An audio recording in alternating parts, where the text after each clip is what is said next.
A piece of steak by Jack London. With the last morsel of bread, Tom King wiped his plate clean of the last particle of flour gravy and chewed the resulting mouthful in a slow and meditative way. When he arose from the table, he was oppressed by the feeling that he was distinctly hungry. Yet he alone had eaten. The two children in the other room had been sent early to bed in order that in sleep they might forget they had gone supperless. His wife had touched nothing, and had sat silently and watched him with solicitous eyes. She was a thin, worn woman of the working class, though signs of an earlier prettiness were not wanting in her face. The flour for the gravy she had borrowed from the neighbour across the hall. The last 2 halfpennies had gone to buy the bread. He sat down by the window on a rickety chair that protested under his weight, and quite mechanically, he put his pipe in his mouth and dipped into the side pocket of his coat. The absence of any tobacco made him aware of his action, and with a scowl for his forgetfulness, he put the pipe away. His movements were slow, almost hulking, as though he were burdened by the heavy weight of his muscles. He was a solid-bodied, stolid-looking man, and his appearance did not suffer from being overprepossessing. His rough clothes were old and slouchy. The uppers of his shoes were too weak to carry the heavy resoling that was itself of no recent date, and his cotton shirt, a cheap 2-shilling affair, showed a frayed collar and ineradicable paint stains. It was Tom King's face that advertised him unmistakably for what he was. It was the face of a typical prize-fighter, of one who had put in long years of service in the squared ring, and by that means developed and emphasized all the marks of the fighting beast. It was distinctly a lowering countenance, and that no feature of it might escape notice, it was clean-shaven. The lips were shapeless and constituted a mouth harsh to excess, that was like a gash in his face. The jaw was aggressive, brutal, heavy. The eyes, slow of movement and heavy-lidded, were almost expressionless under the shaggy, indrawn brows. Sheer animal that he was, the eyes were the most animal-like feature about him. They were sleepy, lion-like, the eyes of a fighting animal. The forehead slanted quickly back to the hair, which clipped close, showed every bump of a villainous-looking head. A nose twice broken and moulded variously by countless blows, and a cauliflower ear, permanently swollen and distorted to twice its size, completed his adornment, while the beard, fresh-shaven as it was, sprouted in the skin and gave the face a blue-black stain. Altogether, it was the face of a man to be afraid of in a dark alley or lonely place. And yet Tom King was not a criminal, nor had he ever done anything criminal. Outside of brawls common to his walk in life, he had harmed no one, nor had he ever been known to pick a quarrel. He was a professional, and all the fighting brutishness of him was reserved for his professional appearances. Outside the ring he was slow-going, easy-natured, and in his younger days when money was flush, too open-handed for his own good. He bore no grudges and had few enemies. Fighting was a business with him. In the ring he struck to hurt, struck to maim, struck to destroy, but there was no animus in it. It was a plain business proposition. Audiences assembled and paid for the spectacle of men knocking each other out. The winner took the big end of the purse. When Tom King faced the Woolloomooloo gouger, 20 years before, he knew that the gouger's jaw was only 4 months healed after having been broken in a Newcastle bout. And he had played for that jaw and broken it again in the 9th round, not because he bore the gouger any ill will, but because that was the surest way to put the gouger out and win the big end of the purse. Nor had the gouger borne him any ill will for it. It was the game, and both knew the game and played it. Tom King had never been a talker, and he sat by the window, morosely silent, staring at his hands. The veins stood out on the backs of the hands, large and swollen, and the knuckles, smashed and battered and malformed, testified to the use to which they had been put. He had never heard that a man's life was the life of his arteries, but well he knew the meaning of those big upstanding veins. His heart had pumped too much blood through them at top pressure. They no longer did the work. He had stretched the elasticity out of them, and with their distension had passed his endurance. He tired easily now. No longer could he do a fast 20 rounds. Hammer and tongs, fight, fight, fight from gong to gong, with fierce rally on top of fierce rally, beaten to the ropes and in turn beating his opponent to the ropes, and rallying fiercest and fastest of all in that last, 20th round, with the house on its feet and yelling, himself rushing, striking, ducking, raining showers of blows upon showers of blows, and receiving showers of blows in return, and all the time, the heart faithfully pumping the surging blood through the adequate veins. The veins, swollen at the time, had always shrunk down again, though each time imperceptibly at first, not quite, remaining just a trifle larger than before. He stared at them and at his battered knuckles, and for the moment caught a vision of the youthful excellence of those hands before the first knuckle had been smashed on the head of Benny Jones, otherwise known as the Welsh Terror. The impression of his hunger came back on him. Blimey, but couldn't I go a piece of steak? He muttered aloud, clenching his huge fists and spitting out a smothered oath. I tried both Burke's and Sawley's, his wife said half apologetically. And they wouldn't, he demanded. Not a halfpenny, Burke said, she faltered. Gee wan, what he say? As how he was thinking, Sandal, ud do ye tonight, and as how your score was comfortable big as it was. Tom King grunted, but did not reply. He was busy thinking of the bull terrier he had kept in his younger days, to which he had fed steaks without end. Burke would have given him credit for 1,000 steaks, then. But times had changed. Tom King was getting old, and old men, fighting before second-rate clubs, couldn't expect to run bills of any size with the tradesmen. He had got up in the morning with a longing for a piece of steak, and the longing had not abated. He had not had a fair training for this fight. It was a drought year in Australia, times were hard, and even the most irregular work was difficult to find. He had had no sparring partner, and his food had not been of the best nor always sufficient. He had done a few days' navvy work when he could get it, and he had run around the domain in the early mornings to get his legs in shape. But it was hard, training without a partner and with a wife and 2 kiddies that must be fed. Credit with the tradesmen had undergone very slight expansion when he was matched with Sandal. The secretary of the Gaiety Club had advanced him £3, the loser's end of the purse, and beyond that had refused to go. Now and again he had managed to borrow a few shillings from old pals, who would have lent more only that it was a drought year and they were hard put themselves. No, and there was no use in disguising the fact, his training had not been satisfactory. He should have had better food and no worries. Besides, when a man is 40, it is harder to get into condition than when he is 20. What time is it, Lizzie? He asked. His wife went across the hall to inquire and came back.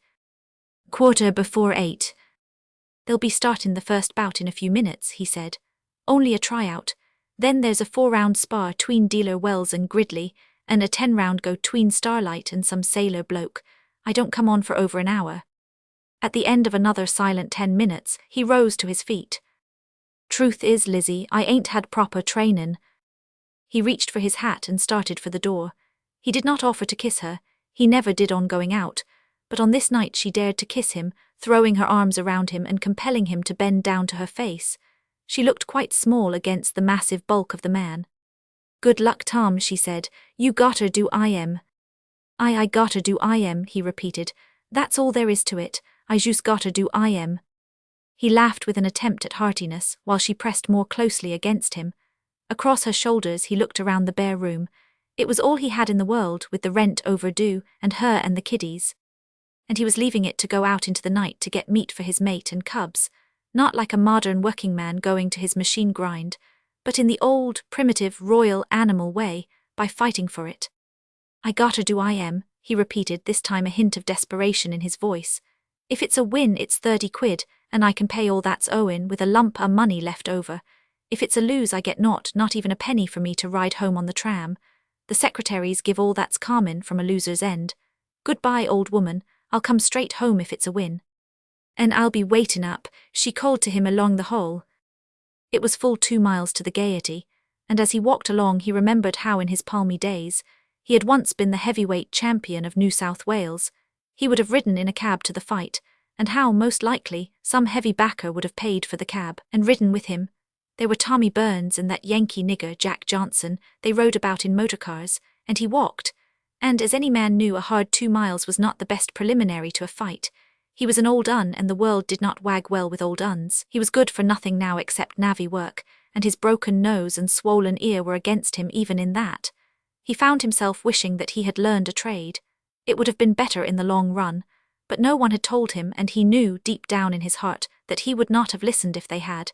It had been so easy. Big money, sharp, glorious fights, periods of rest and loafing in between, a following of eager flatterers, the slaps on the back, the shakes of the hand, the toffs glad to buy him a drink for the privilege of 5 minutes' talk, and the glory of it, the yelling houses, the whirlwind finish, the referee's king wins, and his name in the sporting columns next day. Those had been times, but he realized now in his slow, ruminating way that it was the old uns he had been putting away.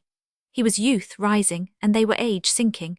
No wonder it had been easy, they with their swollen veins and battered knuckles and weary in the bones of them from the long battles they had already fought. He remembered the time he put out old Stosher Bill, at Rushcutter's Bay, in the 18th round, and how old Bill had cried afterward in the dressing room like a baby. Perhaps old Bill's rent had been overdue, perhaps he'd had at home a missus and a couple of kiddies, and perhaps Bill that very day of the fight had had a hungering for a piece of steak. Bill had fought game and taken incredible punishment. He could see now, after he had gone through the mill himself, that Stosha Bill had fought for a bigger steak that night 20 years ago than had young Tom King, who had fought for glory and easy money. No wonder Stosha Bill had cried afterward in the dressing room. Well, a man had only so many fights in him to begin with. It was the iron law of the game. One man might have 100 hard fights in him, another man only 20, each, according to the make of him and the quality of his fibre, had a definite number, and when he had fought them he was done. Yes, he had had more fights in him than most of them, and he had had far more than his share of the hard, grueling fights, the kind that worked the heart and lungs to bursting, that took the elastic out of the arteries and made hard knots of muscle out of youth's sleek suppleness, that wore out nerve and stamina and made brain and bones weary from excess of effort and endurance overwrought. Yes, he had done better than all of them. There were none of his old fighting partners left. He was the last of the old guard. He had seen them all finished, and he had had a hand in finishing some of them. They had tried him out against the old uns, and one after another he had put them away, laughing when, like old Stosha Bill, they cried in the dressing room. And now he was an old un and they tried out the youngsters on him.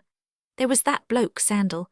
He had come over from New Zealand with a record behind him, but nobody in Australia knew anything about him, so they put him up against old Tom King. If Sandal made a showing, he would be given better men to fight, with bigger purses to win, so it was to be depended upon that he would put up a fierce battle.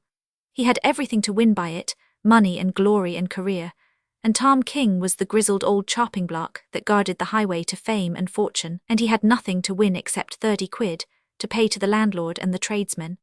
And as Tom King thus ruminated, there came to his starled vision the form of youth, glorious youth, rising exultant and invincible, supple of muscle and silken of skin, with heart and lungs that had never been tired and torn and that laughed at limitation of effort. Yes, youth was the nemesis. It destroyed the old uns and recked not that in so doing it destroyed itself. It enlarged its arteries and smashed its knuckles and was in turn destroyed by youth, for youth was ever youthful. It was only age that grew old. At Castlereagh Street he turned to the left, and 3 blocks along came to the Gaiety. A crowd of young larrikins hanging outside the door made respectful way for him, and he heard one say to another, "That's I am." "That's Tom King." Inside, on the way to his dressing room, he encountered the secretary, a keen-eyed, shrewd-faced young man who shook his hand. "How are you feelin', Tom?" he asked. "Fit as a fiddle," King answered, though he knew that he lied, and that if he had a quid he would give it right there for a good piece of steak. When he emerged from the dressing room, his seconds behind him, and came down the aisle to the squared ring in the centre of the hall, a burst of greeting and applause went up from the waiting crowd. He acknowledged salutations right and left, though few of the faces did he know. Most of them were the faces of kiddies unborn when he was winning his first laurels in the squared ring. He leaped lightly to the raised platform and ducked through the ropes to his corner, where he sat down on a folding stool. Jack Ball, the referee, came over and shook his hand. Ball was a broken-down pugilist who for over 10 years had not entered the ring as a principal. King was glad that he had him for referee. They were both old uns. If he should rough it with Sandal a bit beyond the rules, he knew Ball could be depended upon to pass it by. Aspiring young heavyweights, one after another, were climbing into the ring and being presented to the audience by the referee. Also, he issued their challenges for them. Young Pronto, Bill announced, from North Sydney, challenges the winner for £50 side bet. The audience applauded, and applauded again as Sandal himself sprang through the ropes and sat down in his corner. Tom King looked across the ring at him curiously, for in a few minutes they would be locked together in merciless combat, each trying with all the force of him to knock the other into unconsciousness. But little could he see, for Sandal, like himself, had trousers and sweater on over his ring costume. His face was strongly handsome, crowned with a curly mop of yellow hair, while his thick, muscular neck hinted at bodily magnificence. Young Pronto went to one corner and then the other, shaking hands with the principals and dropping down out of the ring. The challenges went on. Ever youth climbed through the ropes, youth unknown but insatiable, crying out to mankind that with strength and skill it would match issues with the winner.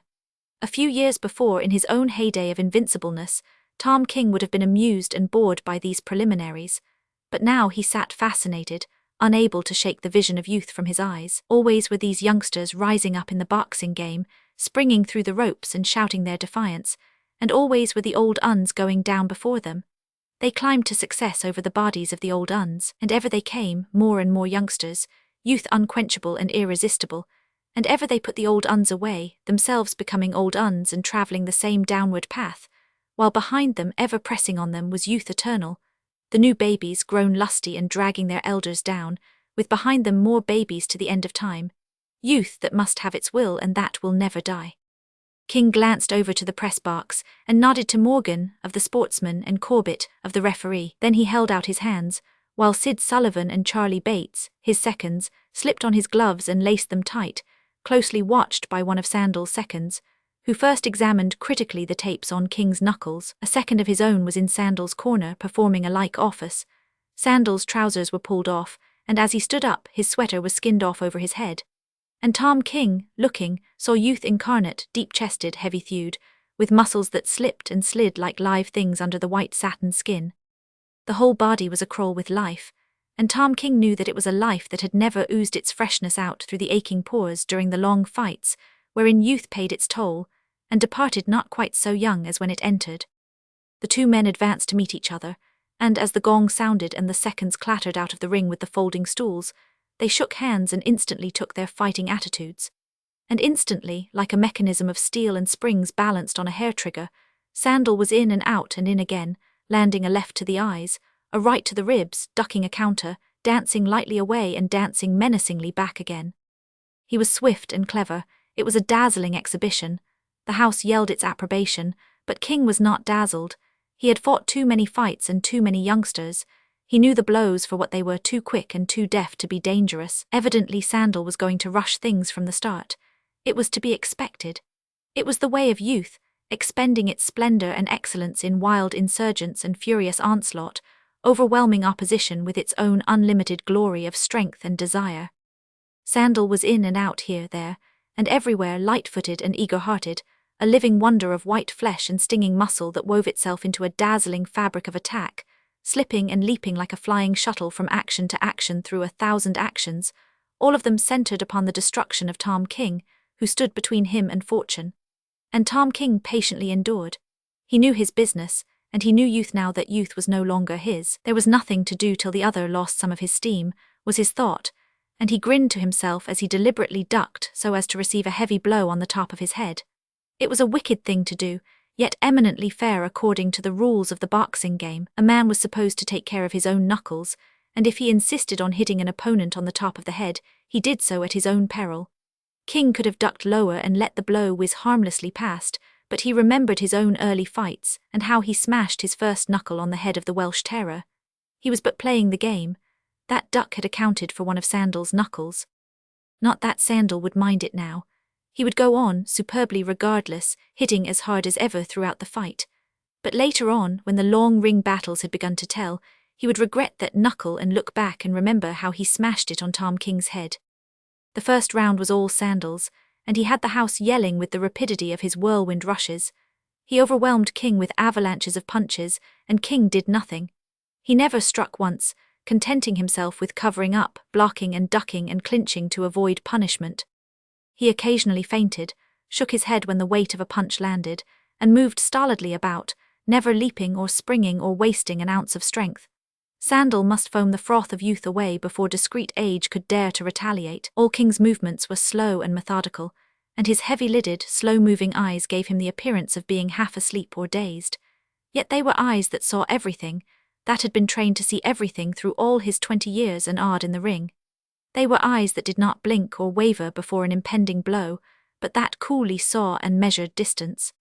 Seated in his corner for the minute's rest at the end of the round, he lay back with outstretched legs, his arms resting on the right angle of the ropes, his chest and abdomen heaving frankly and deeply as he gulped down the air driven by the towels of his seconds. He listened with closed eyes to the voices of the house. "Why don't ye fight, Tom?" Many were crying. "Ye ain't afraid of I am, are ye?" Muscle-bound, he heard a man on a front seat comment, "He can't move quicker, 2-1 on Sandal in quids." The gong struck and the two men advanced from their corners.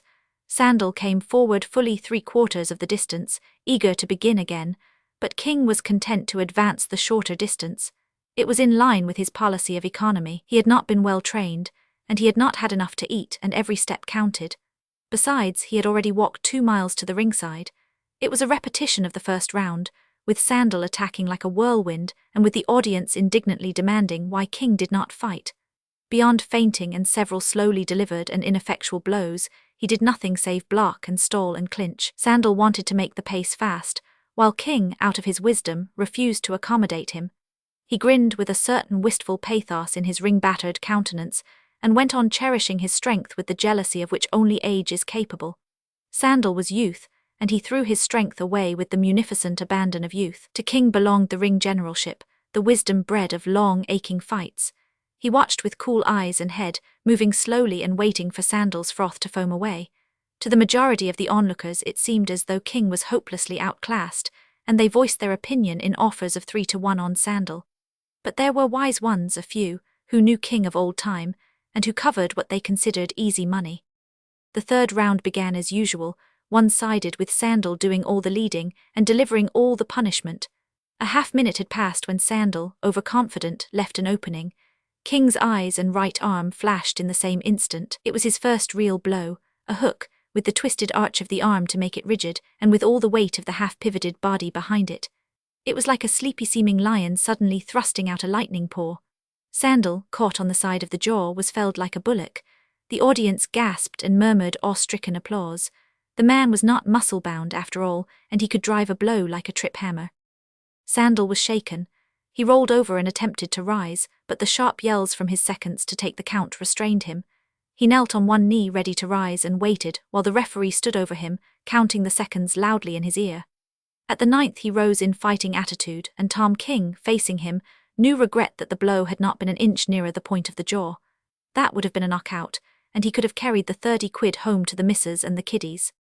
The round continued to the end of its 3 minutes, Sandal for the first time respectful of his opponent and King slow of movement and sleepy-eyed as ever. As the round neared its close, King, warned of the fact by sight of the seconds crouching outside ready for the spring in through the ropes, worked the fight around to his own corner.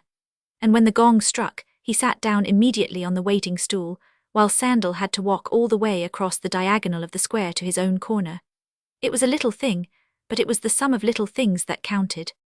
Sandal was compelled to walk that many more steps, to give up that much energy, and to lose a part of the precious minute of rest.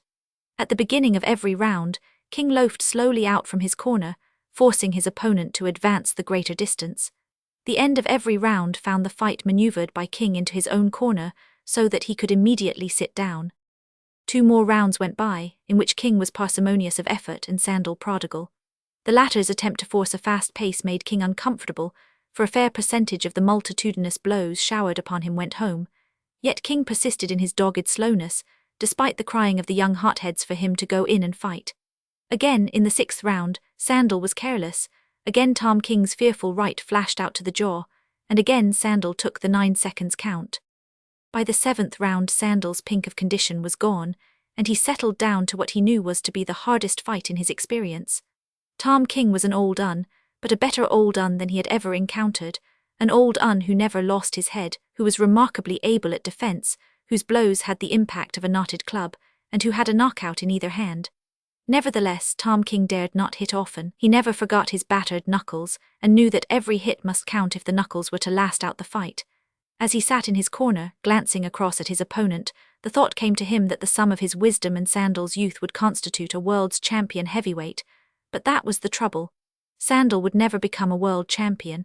He lacked the wisdom, and the only way for him to get it was to buy it with youth, and when wisdom was his, youth would have been spent in buying it. King took every advantage he knew. He never missed an opportunity to clinch, and in effecting most of the clinches his shoulder drove stiffly into the other's ribs. In the philosophy of the ring, a shoulder was as good as a punch so far as damage was concerned, and a great deal better so far as concerned expenditure of effort. Also, in the clinches, King rested his weight on his opponent and was loath to let go. This compelled the interference of the referee, who tore them apart, always assisted by Sandal, who had not yet learned to rest. He could not refrain from using those glorious flying arms and writhing muscles of his. And when the other rushed into a clinch, striking shoulder against ribs, and with head resting under Sandal's left arm, Sandal almost invariably swung his right behind his own back and into the projecting face. It was a clever stroke, much admired by the audience, but it was not dangerous, and was therefore just that much wasted strength. But Sandal was tireless and unaware of limitations, and King grinned and doggedly endured. Sandal developed a fierce right to the body, which made it appear that King was taking an enormous amount of punishment, and it was only the old ringsters who appreciated the deft touch of King's left glove to the other's biceps just before the impact of the blow. It was true the blow landed each time, but each time it was robbed of its power by that touch on the biceps. In the 9th round, 3 times inside a minute, King's right hooked its twisted arch to the jaw, and 3 times Sandal's body, heavy as it was leveled to the mat. Each time he took the 9 seconds allowed him and rose to his feet, shaken and jarred, but still strong. He had lost much of his speed and he wasted less effort. He was fighting grimly, but he continued to draw upon his chief asset, which was youth. King's chief asset was experience. As his vitality had dimmed and his vigor abated, he had replaced them with cunning, with wisdom born of the long fights, and with a careful shepherding of strength. Not alone had he learned never to make a superfluous movement, but he had learned how to seduce an opponent into throwing his strength away. Again and again, by feint of foot and hand and body, he continued to inveigle Sandal into leaping back, ducking, or countering. King rested, but he never permitted Sandal to rest. It was the strategy of age. Early in the 10th round, King began stopping the other's rushes with straight lefts to the face, and Sandal, grown wary, responded by drawing the left, then by ducking it and delivering his right in a swinging hook to the side of the head. It was too high up to be vitally effective, but when first it landed, King knew the old, familiar descent of the black veil of unconsciousness across his mind. For the instant, or for the sliggest fraction of an instant rather, he ceased. In the one moment, he saw his opponent ducking out of his field of vision, and the background of white, watching faces. In the next moment he again saw his opponent and the background of faces. It was as if he had slept for a time, and just opened his eyes again, and yet the interval of unconsciousness was so microscopically short that there had been no time for him to fall. The audience saw him totter and his knees give, and then saw him recover and tuck his chin deeper into the shelter of his left shoulder. Several times Sandal repeated the blow, keeping King partially dazed, and then the latter worked out his defense, which was also a counter. Feinting with his left, he took a half-step backward, at the same time upper-cutting with the whole strength of his right. So accurately was it timed that it landed squarely on Sandal's face in the full downward sweep of the duck, and Sandal lifted in the air and curled backward, striking the mat on his head and shoulders. Twice King achieved this, then turned loose and hammered his opponent to the ropes. He gave Sandal no chance to rest or to set himself, but smashed blow in upon blow till the house rose to its feet, and the air was filled with an unbroken roar of applause. But Sandal's strength and endurance were superb, and he continued to stay on his feet. A knockout seemed certain, and a captain of police, appalled at the dreadful punishment, arose by the ringside to stop the fight. The gong struck for the end of the round, and Sandal staggered to his corner, protesting to the captain that he was sound and strong. To prove it, he threw 2 back air springs, and the police captain gave in. Tom King, leaning back in his corner and breathing hard, was disappointed. If the fight had been stopped, the referee perforce would have rendered him the decision, and the purse would have been his. Unlike Sandal, he was not fighting for glory or career, but for 30 quid, and now Sandal would recuperate in the minute of rest. Youth will be served, this saying flashed into King's mind, and he remembered the first time he had heard it, the night when he had put away Stosher Bill. The toff who had bought him a drink after the fight and patted him on the shoulder had used those words. Youth will be served, the toff was right, and on that night in the long ago he had been youth. Tonight Youth sat in the opposite corner. As for himself, he had been fighting for half an hour now, and he was an old man. Had he fought like Sandal, he would not have lasted 15 minutes, but the point was that he did not recuperate.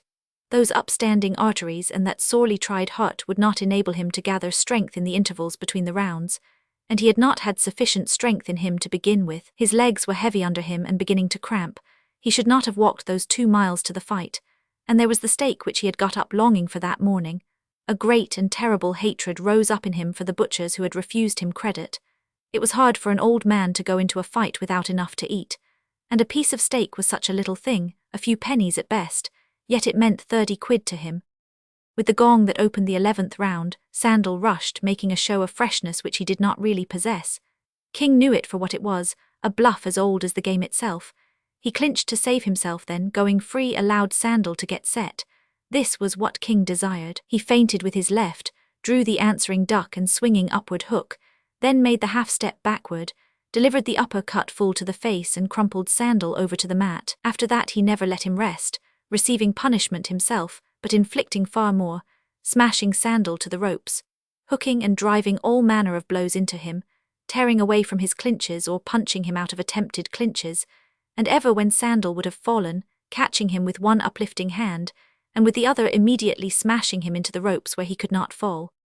The house by this time had gone mad, and it was his house, nearly every voice yelling, "Go it, Tom! Get I am! You've got I am, Tom! You've got I am!" It was to be a whirlwind finish, and that was what a ringside audience paid to see. And Tom King, who for half an hour had conserved his strength, now expended it prodigally in the one great effort he knew he had in him. It was his one chance, now or not at all. His strength was waning fast, and his hope was that before the last of it ebbed out of him, he would have beaten his opponent down for the count. And as he continued to strike and force, coolly estimating the weight of his blows and the quality of the damage wrought, he realized how hard a man Sandal was to knock out. Stamina and endurance were his to an extreme degree, and they were the virgin stamina and endurance of youth. Sandal was certainly a coming man. He had it in him, only out of such rugged fibre were successful fighters fashioned. Sandal was reeling and staggering, but Tom King's legs were cramping and his knuckles going back on him. Yet he steeled himself to strike the fierce blows, every one of which brought anguish to his tortured hands. Though now he was receiving practically no punishment, he was weakening as rapidly as the other. His blows went home, but there was no longer the weight behind them, and each blow was the result of a severe effort of will. His legs were like lead, and they dragged visibly under him, while Sandal's backers, cheered by this symptom, began calling encouragement to their man. King was spurred to a burst of effort. He delivered 2 blows in succession, a left a trifle too high to the solar plexus and a right cross to the jaw. They were not heavy blows, yet so weak and dazed was Sandal that he went down and lay quivering. The referee stood over him, shouting the count of the fatal seconds in his ear. If before the 10th second was called he did not rise, the fight was lost. The house stood in hushed silence. King rested on trembling legs. A mortal dizziness was upon him, and before his eyes the sea of faces sagged and swayed, while to his ears, as from a remote distance, came the count of the referee. Yet he looked upon the fight as his. It was impossible that a man so punished could rise. Only youth could rise, and Sandal rose. At the 4th second he rolled over on his face and groped blindly for the ropes. By the 7th second he had dragged himself to his knee, where he rested, his head rolling groggily on his shoulders. As the referee cried 9, Sandal stood upright in proper stalling position, his left arm wrapped about his face, his right wrapped about his stomach. Thus were his vital points guarded, while he lurched forward toward King in the hope of effecting a clinch and gaining more time. At the instant Sandal arose, King was at him, but the 2 blows he delivered were muffled on the stalled arms. The next moment Sandal was in the clinch, and holding on desperately while the referee strove to drag the 2 men apart. King helped to force himself free. He knew the rapidity with which youth recovered, and he knew that Sandal was his if he could prevent that recovery. One stiff punch would do it. Sandal was his, indubitably his. He had out-generaled him, outfought him, outpointed him. Sandal reeled out of the clinch, balanced on the hairline between defeat or survival. One good blow would topple him over and down and out. And Tom King, in a flash of bitterness, remembered the piece of steak, and wished that he had it then behind that necessary punch he must deliver. He nerved himself for the blow, but it was not heavy enough nor swift enough. Sandal swayed but did not fall, staggering back to the ropes and holding on. King staggered after him, and with a pang like that of dissolution, delivered another blow. But his body had deserted him. All that was left of him was a fighting intelligence that was dimmed and clouded from exhaustion. The blow that was aimed for the jaw struck no higher than the shoulder. He had willed the blow higher, but the tired muscles had not been able to obey. And from the impact of the blow, Tom King himself reeled back and nearly fell. Once again he strove. This time his punch missed altogether, and from absolute weakness he fell against Sandal and clinched, holding on to him to save himself from sinking to the floor. King did not attempt to free himself. He had shot his bolt, he was gone. And youth had been served. Even in the clinch he could feel Sandal growing stronger against him. When the referee thrust them apart there before his eyes, he saw youth recuperate. From instant to instant Sandal grew stronger. His punches, weak and futile at first, became stiff and accurate. Tom King's bleared eyes saw the gloved fist driving at his jaw, and he willed to guard it by interposing his arm. He saw the danger, willed the act, but the arm was too heavy. It seemed burdened with 100-weight of lead. It would not lift itself, and he strove to lift it with his soul. Then the gloved fist landed home. He experienced a sharp snap that was like an electric spark, and simultaneously the veil of blackness enveloped him. When he opened his eyes again, he was in his corner, and he heard the yelling of the audience like the roar of the surf at Bondi Beach. A wet sponge was being pressed against the base of his brain, and Sid Sullivan was blowing cold water in a refreshing spray over his face and chest. His gloves had already been removed, and Sandal, bending over him, was shaking his hand. He bore no ill will toward the man who had put him out, and he returned the grip with a heartiness that made his battered knuckles protest. Then Sandal stepped to the center of the ring, and the audience hushed its pandemonium to hear him accept young Pronto's challenge and offer to increase the side bet to £100. King looked on apathetically while his seconds mopped the streaming water from him, dried his face, and prepared him to leave the ring. He felt hungry. It was not the ordinary, gnawing kind, but a great faintness, a palpitation at the pit of the stomach that communicated itself to all his body. He remembered back into the fight to the moment when he had Sandal swaying and tottering on the hairline balance of defeat. That piece of steak would have done it. He had lacked just that for the decisive blow, and he had lost. It was all because of the piece of steak. His seconds were half supporting him as they helped him through the ropes. He tore free from them, ducked through the ropes unaided, and leaped heavily to the floor, following on their heels as they forced a passage for him down the crowded center aisle. Leaving the dressing room for the street in the entrance to the hall, some young fellow spoke to him. "Why didn't ya go in and get IM when ya had IM?" the young fellow asked. "Or go to hell," said Tom King, and passed down the steps to the sidewalk. The doors of the public house at the corner were swinging wide, and he saw the lights and the smiling barmaids, heard the many voices discussing the fight and the prosperous chink of money on the bar. Somebody called to him to have a drink. He hesitated perceptibly, then refused and went on his way. He had not a copper in his pocket, and the 2-mile walk home seemed very long. He was certainly getting old. Crossing the domain, he sat down suddenly on a bench, unnerved by the thought of the missus sitting up for him, waiting to learn the outcome of the fight. That was harder than any knockout, and it seemed almost impossible to face. He felt weak and sore, and the pain of his smashed knuckles warned him that, even if he could find a job at navvy work, it would be a week before he could grip a pick handle or a shovel. The hunger palpitation at the pit of the stomach was sickening. His wretchedness overwhelmed him, and into his eyes came an unwanted moisture. He covered his face with his hands, and as he cried, he remembered Stosher Bill and how he had served him that night in the long ago. Poor old Stosher Bill. He could understand now why Bill had cried in the dressing room.